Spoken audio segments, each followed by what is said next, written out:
Balik tanawin natin ang Manila Film Center, and supposed to be staple for showcasing cultural entertainment events.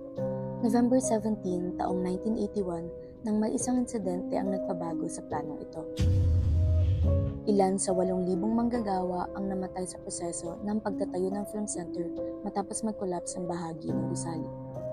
Ayon sa documentary ng national artist na si Lina Broca, papalapit na ang sinagawang proyekto ni Imelda Marcos na First Manila International Film Festival. Dahil dito, pinagpatuloy pa rin ang construction ng film center.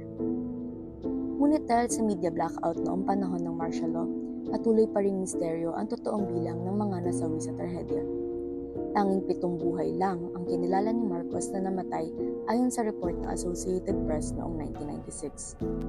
Ang ibang mga nasawi na inilibing sa semento ng Manila Film Center ay patuloy pa rin naging usapin sa mga urban legends at mga kwento tungkol sa paranormal activities sa gusaling iyon.